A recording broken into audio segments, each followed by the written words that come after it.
Bismillahirrahmanirrahim. Assalamualaikum warahmatullahi wabarakatuh. Innal hamdalillah nahmaduhu wa nasta'inuhu wa nastaghfiruh wa na'udzu billahi min shururi anfusina wa min sayyiati a'malina. May yahdihillahu fala mudilla lahu wa may yudlil fala hadiya lahu. Asyhadu an la ilaha illallah wa asyhadu anna Muhammadan 'abduhu wa rasuluh. La nabiyya wa la rasula ba'dahu. Wa qala Allahu ta'ala fi kitabil karim. A'udzu billahi minasyaitonir rajim. Ya ayyuhalladzina amanu taqullaha haqqa tuqatih wa la tamutunna illa wa antum muslimun. Wa qala ya ayyuhannasu ittaqu rabbakum alladzi khalaqakum min nafsin wahidah wa khalaqa minha zawjaha wa bassa minhuma rijalan katsiran wa nisaa'a wattaqullaha alladzi tasaaluna bihi wal arham innallaha kana 'alaykum raqiba. Allahumma shalli ala Muhammad wa ala ali Muhammad kama shallaita ala Ibrahim wa barik ala ali Muhammad wa ala ali Muhammad kama barakta ala Ibrahim fil 'alamin innaka Hamidum Majid. La sahla illa ma ja'altahu sahlan wa anta taj'alul hazna idza syi'ta sahlan. Rabbi ishrah li sadri wa yassir li amri wahlul 'uqdatam min lisani yafqahu qawli wa ba'du. Alhamdulillah sudah dirahmati Allah Subhanahu wa taala. Di malam hari ini atas izin Allah Subhanahu wa taala kita lanjutkan kajian kita tentang babakan bab salat. Sudah dirahmati oleh Allah Subhanahu wa taala, betapa pentingnya salat, karena sesungguhnya bagi seorang muslim, bagi seorang mukmin, kekuatan dia dalam mengarungi kehidupan ini tatkala mereka dekat dengan Rohnya, bertawakal kepada Rohnya, dan semua itu tidak akan bisa diraih kecuali tatkala orang-orang itu mendekatkan, yaitu apa, dengan hatinya, dengan perbuatannya, mendekatkan kepada Allah Subhanahu wa taala dengan jalan salah satunya yaitu sholat. Inna sholata tanha 'anil fahsya'i wal munkar. Karena sesungguhnya sholat itu bisa mencegah dari perbuatan keji dan mungkar. Baik, sudah dirahmati oleh Allah Subhanahu wa taala, di sini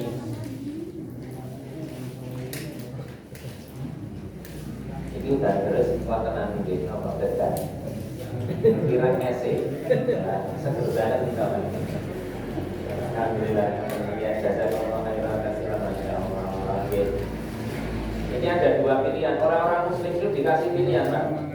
Beberapa waktu yang lalu saya ngaji bersama dengan para ulama itu ngobrol.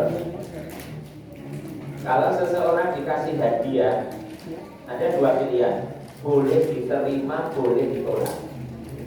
Ini diterima buatan yang ini. Baik, kalau isi pilih sekian saya dilanjutin. Bismillah.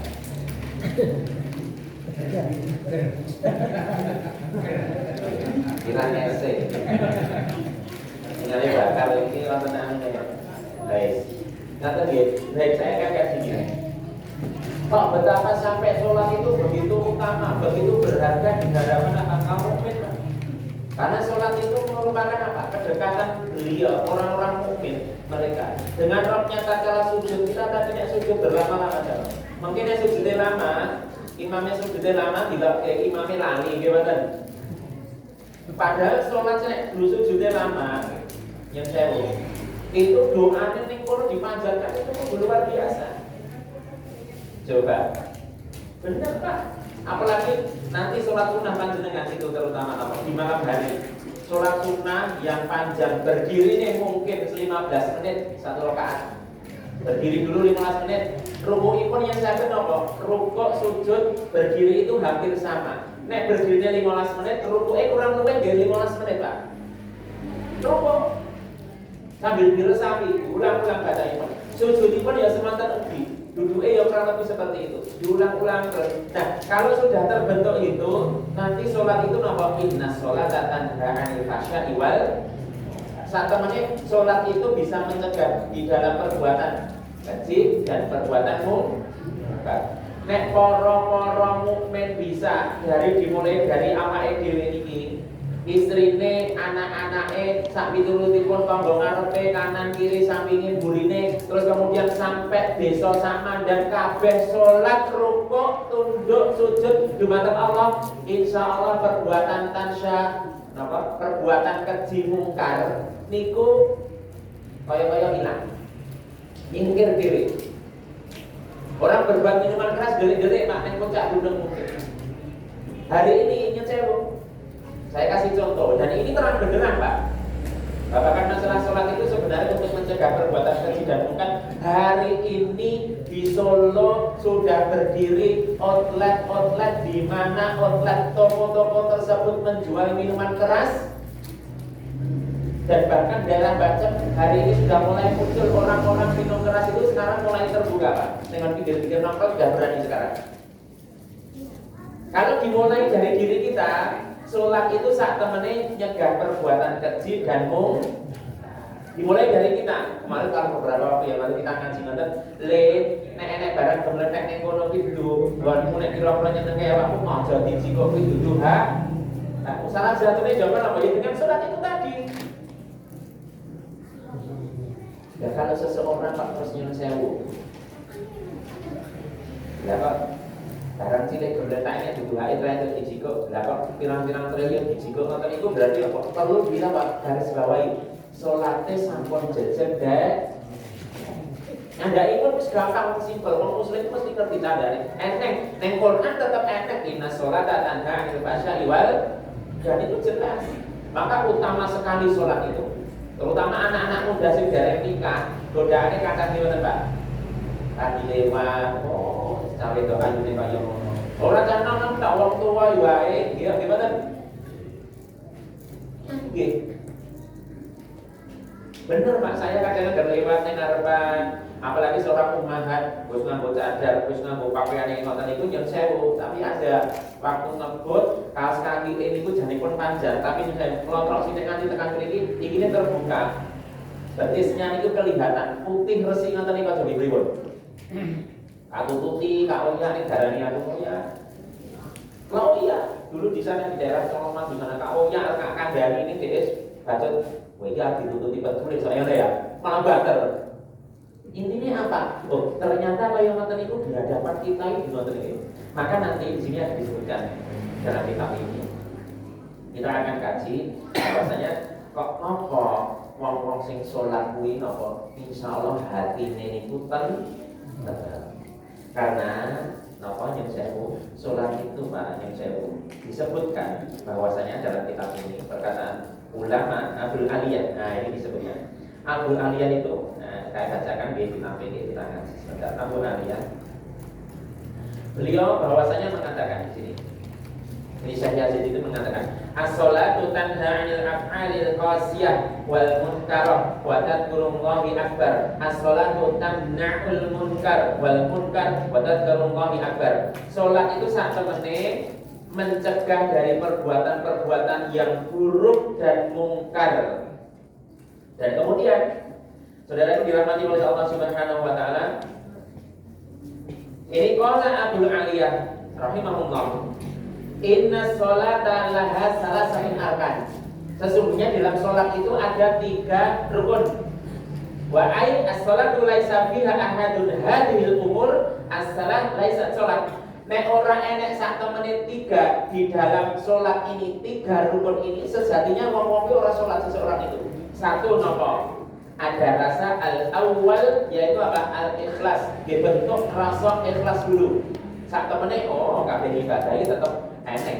Pamrih ngenten Pak. Ning pamrih ae dhewe jatuh pamrih dumateng Allah. Ikhlas dulu.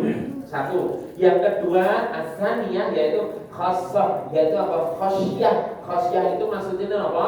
Al-khauf wal mashub bis tasbih. Ada rasa takut. Kalau nanti di dalam sholatnya takut, ya Allah, aku ibadah kaum ini ke orang jenengan tampi, ya Allah. Maka waktu sholat itu biarkan rasa khauf dan roja, semua ibadah. Khauf itu ada rasa takut. Nek aku ibadah, jangan-jangan tidak ditompo oleh Allah. Maka berharap, kemudian didampingi dengan roja, berharap semoga aku amal ibadah kaya ini ya ditompo oleh Allah. Kemudian yang ketiga, yaitu zikrullah. Zikrullah maksudnya apa? Di dalam sholat itu rukun ini yang telu, yaitu mengingat Allah. Coba, sholat itu saat teman kan mengingat Allah Subhanahu wa ta'ala. Saudara dirahmati oleh Allah Subhanahu wa ta'ala. Keutamaan sholat itu, masya Allah, luar biasa. Berjalan, ini masjid berangkat, katanya apa? Menggugurkan dosa, diangkat derajatnya, salah satunya dosa-dosa diampuni. Terus kemudian saudara yang dirahmati oleh Allah Subhanahu Wa Taala, as-salatu tanha 'anil munkar. Wa hiya anna al-'abda alladhi yusalli malu arkanahu wa ahwalahu. Kemudian As-Sa'di ini beliau mengatakan bahwasanya kalau seorang hamba ini sholat kemudian menyempurnakan rukunnya, wudunipun kemudian diperbagus, hatinya dibersihkan terlebih dahulu, maka saudara yang dirahmati oleh Allah Subhanahu Wa Taala, Allah kemudian akan apa? Memberikan cahaya di dalam hatinya. Hatinya ini bersinar. Hatinya bersinar, kemudian wa yunawwirus sadrahu. Kemudian dadanya ini juga dipenuhi dengan cahaya dari Allah. Siapa yang nggak mau kalau sholat ternyata sholat itu kemudian hatinya dipenuhi dengan cahaya dari Allah. Kemudian nanti bisa membedakan yang hak ini yang hak, batil ini batil. Waladhi anzala sakinata fi qulubil mu'minin liyazdadu imanan ma'a imanihim walillahi junudus samawati wal ardh wa kana Allahu 'aliman hakima. Waladhi anzala sakinata fi qulubil mu'minin. Sak temene yang menurunkan sakinah, ke dalam hati wong-wong mukmin nggih menika Allah. Liyazdadu imanan ma'a imanihim, kemudian nambah keimanan di atas keimanan sing lain, tambah yakin dengan sholat. Dan kejadian kan, saya beberapa waktu yang lalu itu diuji oleh Allah Subhanahu Wa Taala. Benar, baru sekitar 2 pekan yang lalu, atau kurang lebih 3 pekan, awal bulan itu saya diuji. Sepertinya tadi pada maghrib saya ngisi daerah Solo Riko, daerah kampung saya. Isi bapak juga sholat. Pas waktu itu, Toharo sudah lama. Toharo hampir 4 bulan atau 5 bulan baru selesai. Baru kemudian injak ke babakan sholat. Saya menyampaikan babakan masalah sholat. Hari Senin itu, saya keringat sekali. Hari Senin, terus kemudian setelah sholat Isya dia pulang. Terus kemudian malam hari diuji apa? Masya Allah, benar.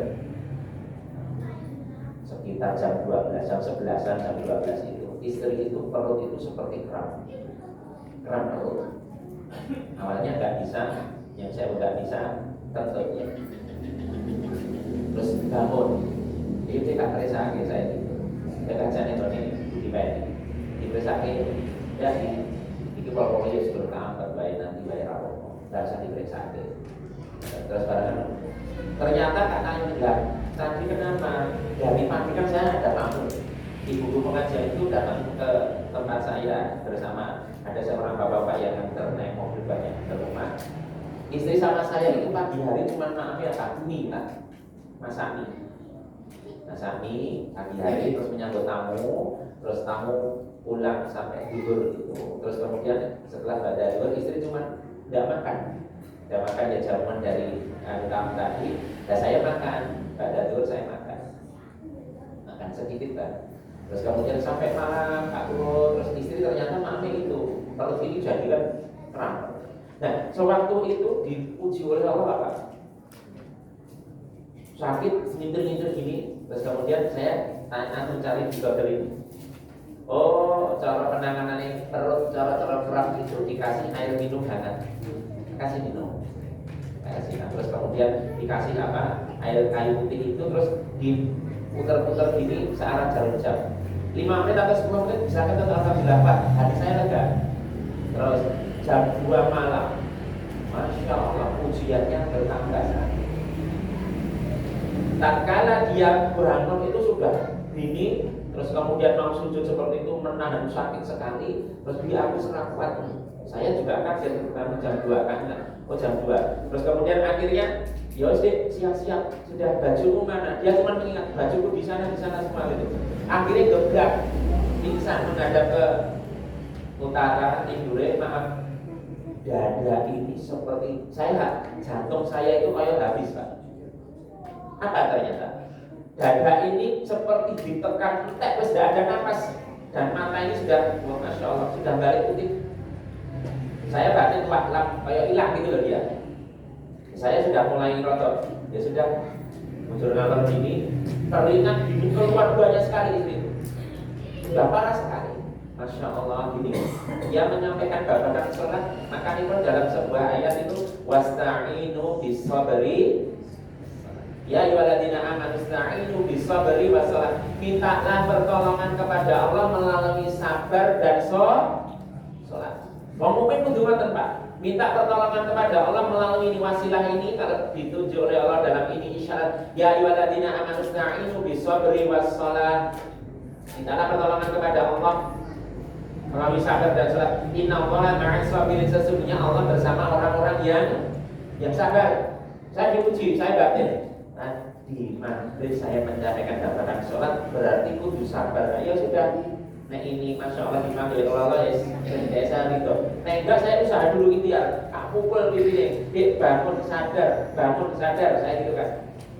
Kalau terus akhirnya wis iso, qadarullah, saya terus mencari HP ambil, siapa yang bisa saya hubungi? Qadarullah ada pengurus takmirnya. Saat itu qadarullah Pak, ada beliau mungkin lagi buka HP jam segini, lihat statusnya, langsung kabel nyambung Pak, nyambung saya ini, langsung ditolong, udah kayak gini.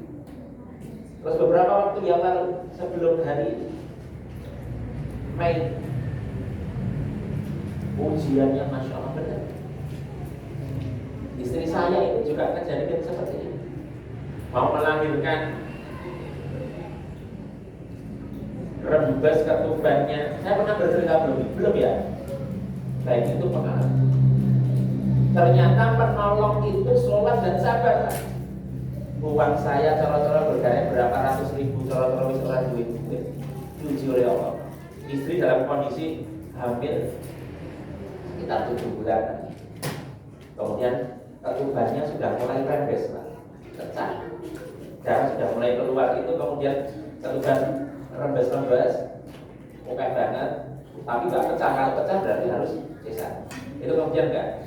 Terus kemudian ternyata apa dia tidak sakit spesial. Diuji oleh Allah harus opnam, dan saat itu harus tanda tangan saya. Saya tidak punya uang sedikit pun. Berada beberapa ratus ribu, baik di kantor tak tinggal uang 500 ribu. Saya harus tes anak-anak tafid di sekolah NTS. Saya hadir, istri kak tinggal Pak.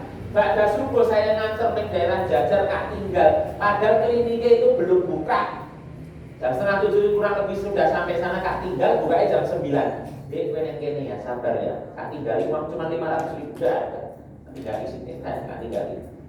Garis penting aku sama numpak motor dan 2 bensin saya naik, udah sampai ke sekolah. Kok dalam waktu ngetes anak harusnya selesai sampai duhur jam 10 itu sudah selesai. Anak-anak istorannya bagus banget, hafalannya bagus, terus selesai. Saya izin, sudah pulang ke sana. Di tanda tangan ini yang harus disesar hari itu. Kok sesar? Katanya ketubannya sudah rembes, dan anak bayi saya itu malang, jadi kepalanya sudah tidak bisa makan, penek hari-hari. Ini mau disesar, jauh saya pasrah, ketemu bungur di tanda tangannya sudah, mas dengan DJPWJS tidak punya. Ya sudah, saya tanya-tanya, sesar itu di lorong begitu ya sudah. Jalur tangan dorong di dalam sepuluh orang sudah saya berkomentar. Akhirnya apa? Bismillah. Istri Yesti akhirnya ada teman transfer ditolong sama Allah. Ada 2,5 juta, ada 2 juta, sudah selesai. Nah akhirnya sudah pulang seminggu, terus kontrol di Kostati. Bu dokternya karena di Kostati ini diuji lagi setelah seminggu atau 2 pekan ini. Kodrat itu bisa. Ajak di dokter. Ujiannya satu, masya Allah, benar itu sabar harus sholat. Ujiannya apa? Sewaktu ada tamu saya Pak, teman saya seorang sopir travel. Dalam waktu 4 hari ini dia dapat ada tamu Itu kan dari olahraga kemarin itu. Enten tamu. Yang pilih tamu. 3 hari ini sholatnya di Masjid Baitul Ma'mur. Duhur, asar, maghrib, isya sholatnya nempono terus. Hari berikutnya, hari keempat itu qadarullah subuh itu pengen sholat di masjid saya. Jadi, tatkala beliau sholat di situ, saya kertas berikutnya nanti ya, saya terus setelah baca sholat, saya ngobrol-ngobrol baca saya ini. Pak, sholat kepingin sholat ini ada apa wahai saudaraku? Atau kayak gitu. Nah, tadi hatiku itu kepinginnya sholat di masjidmu. Padahal kalau dino yang lalu sholatnya di sebelah jalan itu loh Pak, jalan besar sebelah barat, sholatku pengen ini. Padahal aku berdino tetap dino ini kono. Ning hari ini nggak tahu, pokoknya aku kudu kok pengen sholat ini. Ya wes sholat ini. Akhirnya sholat ngobrol sampai jam 10-an. Sudah malam, ayo kita makan dulu. Setelah makan, tak tinggal istri. Mobil tak tinggal di halaman parkir, saya naik sepeda motor. Setengah 5 sudah selesai, istri itu ngebelin hampir 15 kali atau berapa.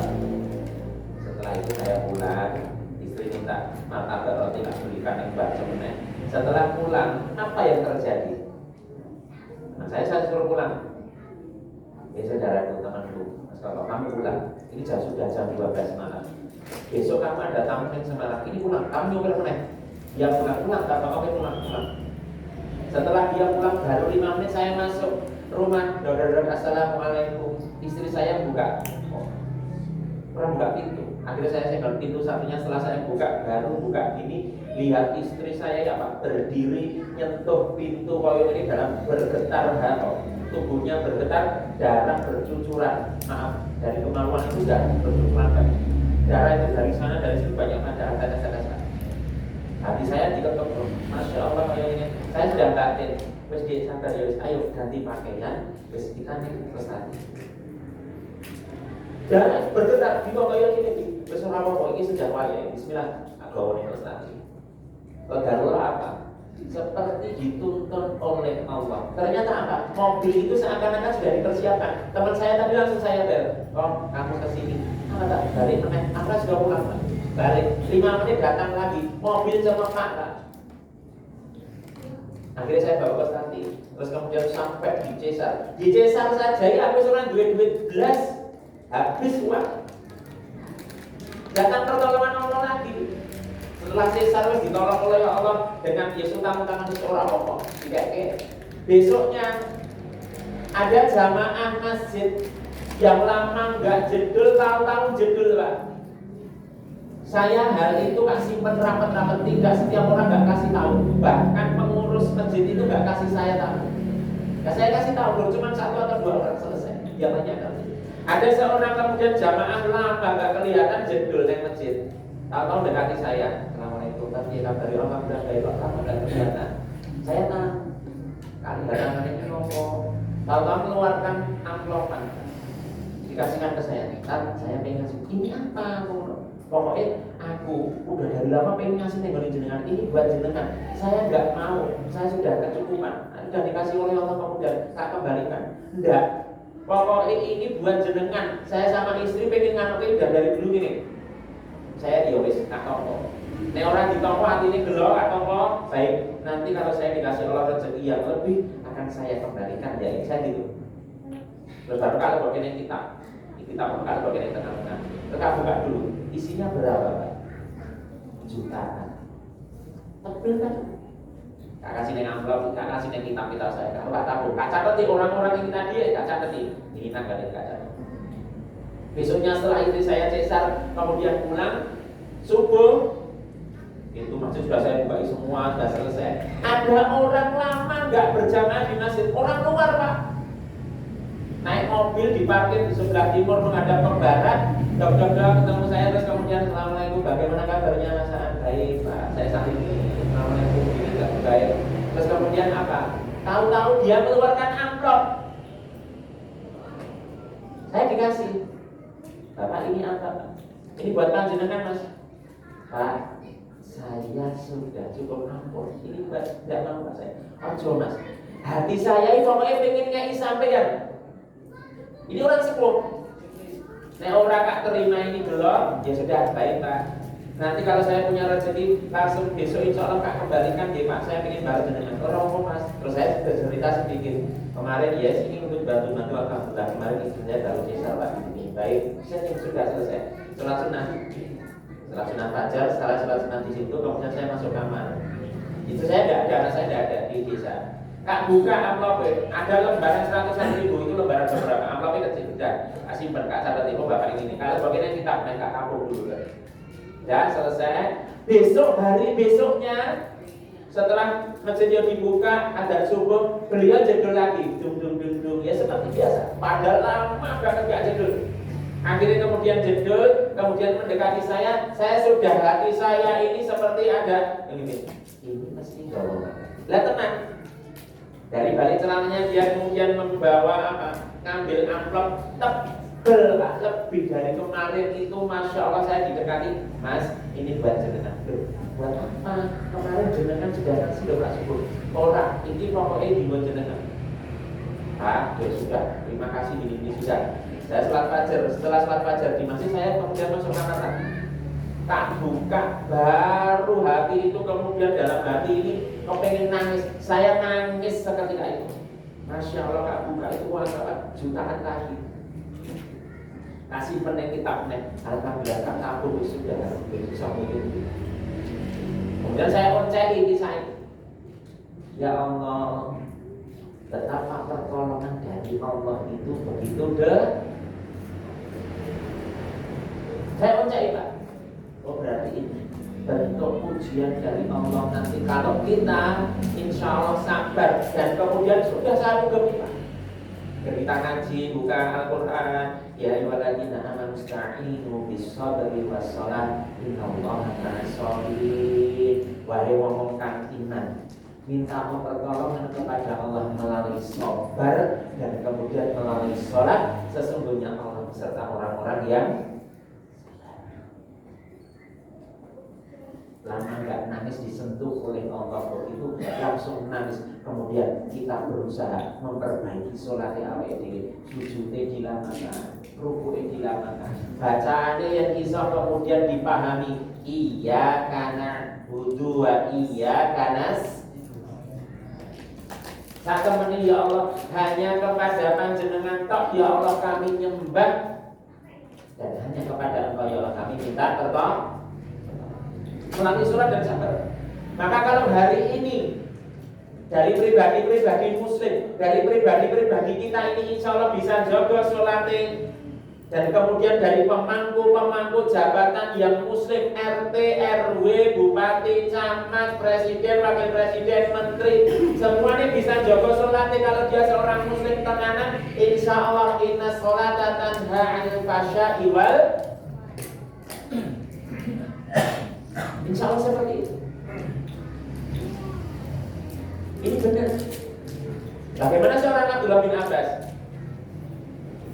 seorang sahabat Rasulullah SAW, adalah beliau melakukan perjalanan. Kemudian ada dari Zaid bin Ali kisah ini dari riwayat beliau. Kemudian tatkala Abdullah bin Abbas kemudian perjalanan ditututi, anak ini meninggal dunia, terus ditututi, kabarkan, wahai Abdullah bin Abbas, ada kabar ketemu naik kuda atau naik monta atau naik begal dalam sebuah riwayat. Kemudian tak kalah ketemu, kemudian mengabarkan bahwasanya salah seorang anaknya, putranya meninggal, yang dilakukan Abdullah bin Abbas itu enggak mengucapkan kalimat inna lillahi wa inna ilaihi raji'un, kalimat istighfar buatan. Kemudian beliau turun dari hewan tunggangannya, kemudian langsung sholat 2 rakaat terlebih dahulu. Sesudah menyempurnakan sholat, kemudian selesai, baru mengucapkan kalimat istirja, inna lillahi wa inna ilaihi raji'un. Sesungguhnya kami milik Allah dan kita semuanya akan kembali kepada Allah Subhanahu. Apa? Dia minta melalui ngaca, melalui sabar dan sholat itu minta pertolongan kepada anak yang ditresnani hari ini, yang digadang-gadang seseorang memiliki anak yang ditresnani itu kan kepinginnya kan misalnya orang kaya, dua anak, macam itu gitu. Jadi penerus ya. Tapi tatkala anak sing dicintai misalnya anaknya guru siji, ontang-anting anak lanang pinter bagus, sekolah wis S1 S2, durung iso nglanjut perjuangane orang tuane kemudian dipanggil oleh Allah. Wong tua nek dereng siap itu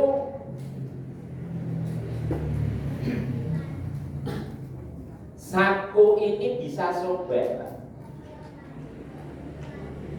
bisa gulung-gulung di depan jalan, bisa meraung-raung. Iki piye to anakku sing tak tresnani kaya ngene kok sing tak gagal-gagal nyekel perusahaanku kok gedheke usahaku, melanjutkan perjuangan wong tuane, lah kok malah meninggal. Misalnya seperti itu. Kalau hatinya belum siap, Pak, oh bisa robek-robek baju, jambain rambut, gulung-gulung, bisa Pak terjadi Pak.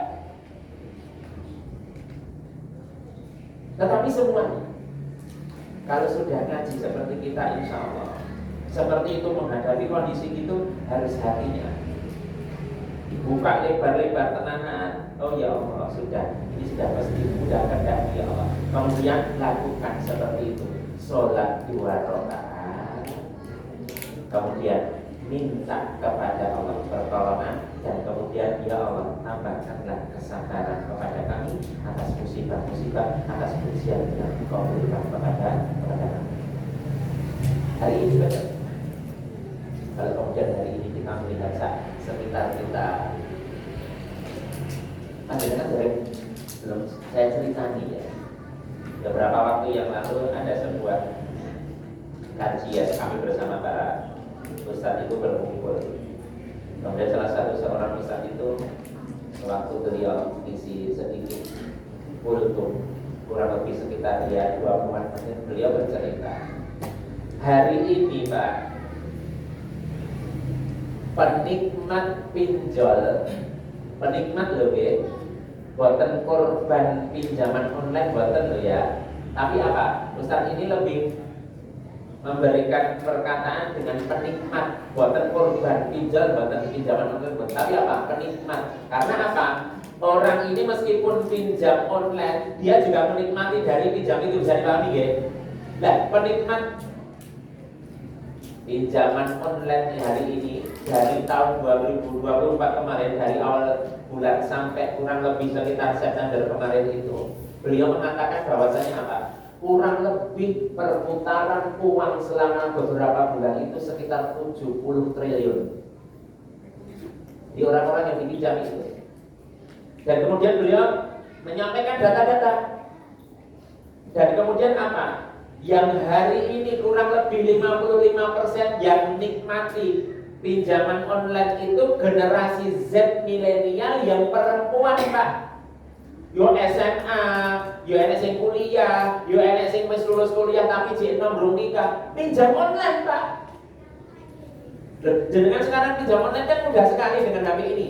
Pengen 80 juta bisa toh.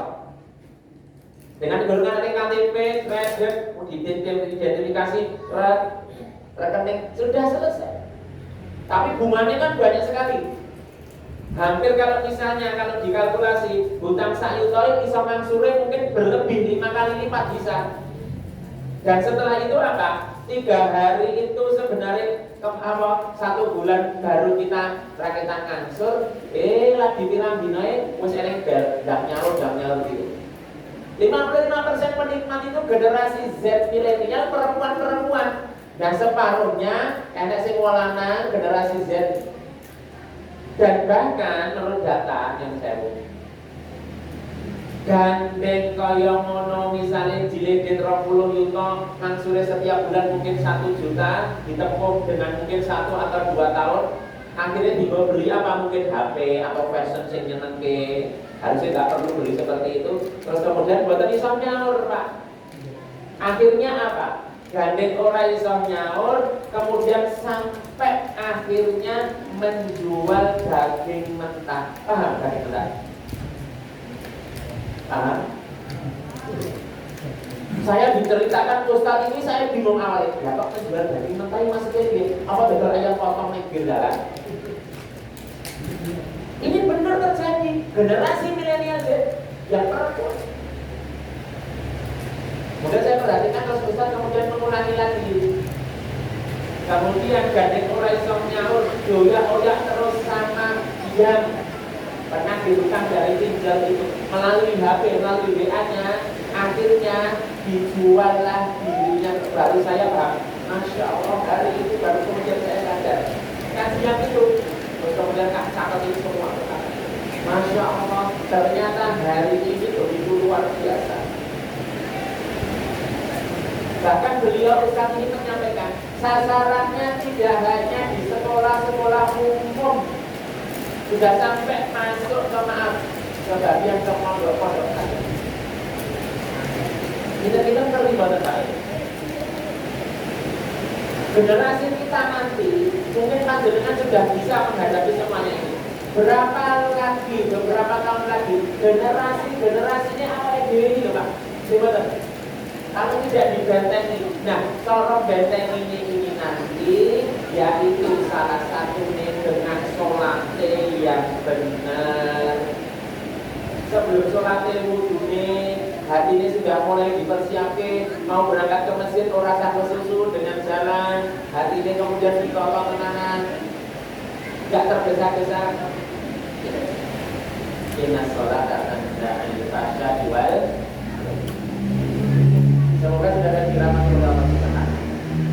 Kita menjadi pribadi Muslim, jadi pribadi yang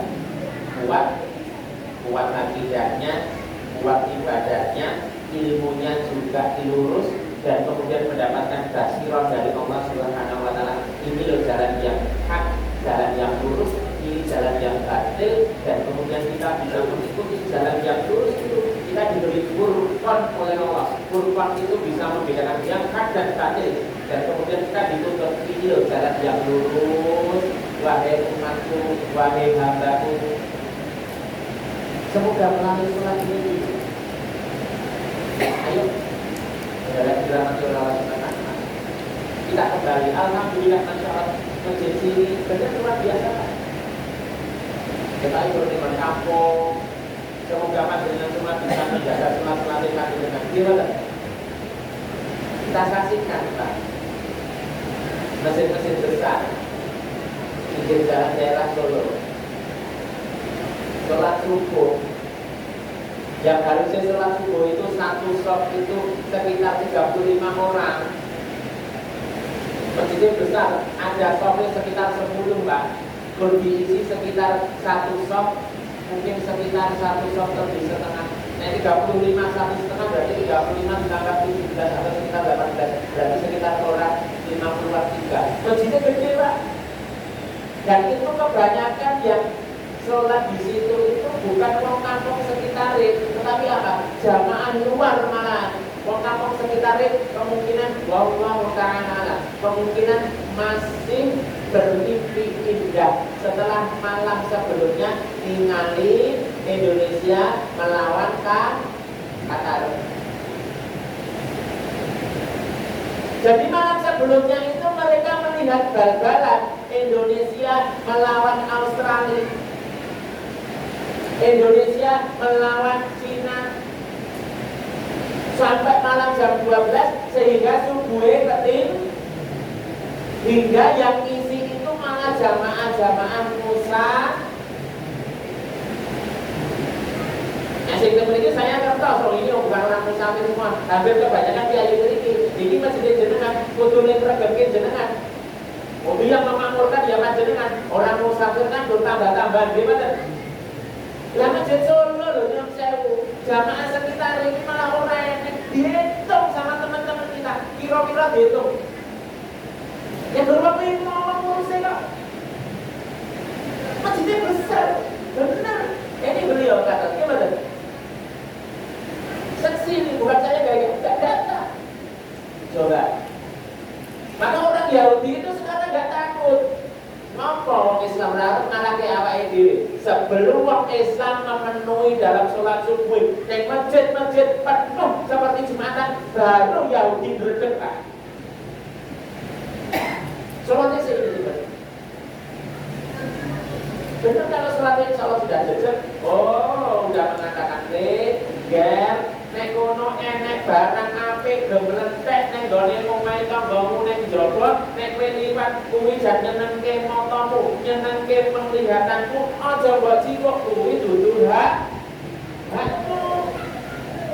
Bapak demek gimana nek dicekel, terus kemudian kita setelah ngaji dengan sholat itu cuma akan dijaga oleh Allah Subhanahu. Maka ayo kembali, nek sholatnya sudah, masya Allah sudah tertib, tingkatkan lagi, ditambahi sholat sunnahnya. Sekarang kita ke sholat sunnah. Kita ada dengan kertas tafsir surat Al-Kafirun, Pak. Surat Al-Kafirun itu dan sebuah riwayat diriwayatkan oleh Imam Bukhari, Imam Muslim, kemudian ada Imam Ahmad ini. Apa? Rasulullah itu diamati oleh sahabat Abdullah bin Umar. Dalam 1 bulan beliau mengamati sholatnya Rasulullah itu dan sholat maghrib dan kemudian sholat fajar ini yang dibaca apa coba? Ini sholat sunnah ya. Beliau mengamati selama 1 bulan penuh. Kemudian setelah mengamati apa? Rasulullah sholat ba'da maghrib kaya tadi sholat sunnah, membaca surat Al-Kafirun 10 kali lebih atau bahkan 20 kali. Setiap 1 rakaat membaca surat Al-Kafirun 20-an atau bisa 10 kali. Atau dalam sebuah riwayat itu sekitar 24 atau 25 kali Pak surat Al-Kafirun rakaat pertama. Kemudian rakaat kedua surat Al-Ikhlas sekitar 24 atau 25 kali. Nah, setelah kita ngaji kaya tadi Pak, diamalke mboten Pak kita. Diamalke Al-Kafirun siji, Al-Ikhlas ya siji. Karena mau kesuwen domen. Ini Rasulullah sholatnya sunnah begitu. Dan sholat fajar ya Pak. Oh, apalagi sholat fajar, orang mungkin nanti sholat ketinggalan di mana? Allahu Akbar. Apalagi macamnya sudah kuliah ayyuhal kafirun. Mana saya sampai sampai selesai sampai padahal motornya selawe kuliah ayyuhal kafirun itu selawe. Rakaat kedua Ikhlas selawe. Sholat subuh telat. Benar. Baca maghrib kan loh, kalau kita ngaji kalau kita disepakati kan ya nggak mungkin sholat baca maghrib, sholat Al-Kafirun yang selawe bukan mungkin gimana? Tetapi ini ngaji. Nanti kalau pelajaran betul ngaji, mempraktekin apa? Kita sholatnya berlama-lama, berdekat-dekat dengan Allah, kita mengingatkan benar-benar ini untuk jaga apa? Yang jaga diri kita, kemudian di dalam sholat itu panjatkan doa-doa, sering setelah apa? Terutama di sujud akhir itu perbanyak aksir doa, banyak doa lewat itu banyak. Ya doa itu untuk kebaikan, untuk diri sendiri, keluarga, maupun umat ini, maupun untuk negeri ini, semoga diperbaiki oleh Allah Subhanahu wa Ta'ala. Setiap urusan ini melalui sholat, inna sholata tanpa lupa wal. Semoga namun ada namun cekap deh babakan sholat ini yang penting nanti mawar yang penting nopo tak ini untuk mencegah nopo dari hal-hal yang dulu tidak kita mulai berbaiki sholat wudhuipun, niatipun, rukun-rukun dipenuhi. Kemudian bacaan Quran kita perbaiki, kita beri hak-hak huruf-huruf di Al-Quran tersebut. Ayo ba, sa, ya dipenuhi semua. Terus kemudian hafalan kita, terus kemudian sholat-sholat sunnah diperbaiki semua. Dan kemudian di dalam sholat itu perbanyak doa sehingga dengan doa kita semuanya mencegah dari hal-hal yang mungkar. Yo nanti riba ya ora enek, pinjaman online ya ora, zina ya ora, molimo ya ora, pinjam ya ora, judi ya ora. Insyaallah nek awake ngertos-ngertos secara tidak langsung akan dibentengi oleh Allah melalui suatu aja wahai muslim. Ora ayo ini sesuatu yang buruk, ini sesuatu yang fahisyah, ini sesuatu yang keji, tinggal. Ada hati ini akan mulai mudoroso dan kemudian Allah bimbing tenang.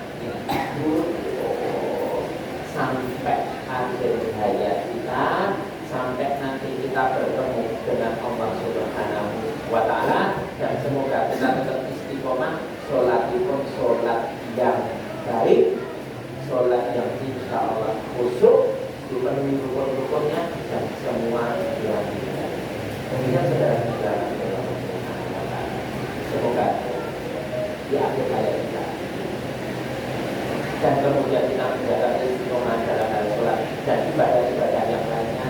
Dan semoga tatkala kita sholat benar-benar, semoga kita dimatikan dalam kondisi sujud kepada, kita dimatikan dalam kondisi mengagungkan Allah Subhanahu wa Ta'ala. Semoga kita dimatikan meskipun orang sholat tetapi dimatikan dalam keadaan mau mendatangi rumah Allah niatnya sholat, kemudian kita dimatikan oleh Allah Subhanahu wa Ta'ala. Tidak apa-apa, Pak. Dan kemudian kita dimatikan dalam keadaan sholat lain. Semoga kita dimatikan dalam keadaan niat kita meskipun sakit, kondisi sakit, ya Allah saat temannya nanti aku pengen sholat lain, dan kemudian tatkala niat sudah kita tenangan kita dijemput oleh Allah Subhanahu wa Ta'ala. Dijemput, dan terutama dijemput dalam keadaan yang Allah paling dekat dengan Allah, yaitu dalam kondisi semoga sedikit ini yang bisa kita kaji pada malam hari ini. Semoga menjadi perhatian bagi kita dan kemudian menambah keilmuan dan menambah motivasi bagi kita. Mari saudara dirahmati oleh Allah Subhanahu wa Ta'ala, kita tutup kajian ini dengan bacaan hamdalah dan doa kafaratul majlis. Alhamdulillahirabbil alamin. Subhanallahumma wa bihamdika asyhadu an la ilaha illa anta astaghfiruka wa atubu ilaik. Akhir dawana, apabila ada salah kata mohon dimaafkan. Assalamualaikum warahmatullahi wabarakatuh.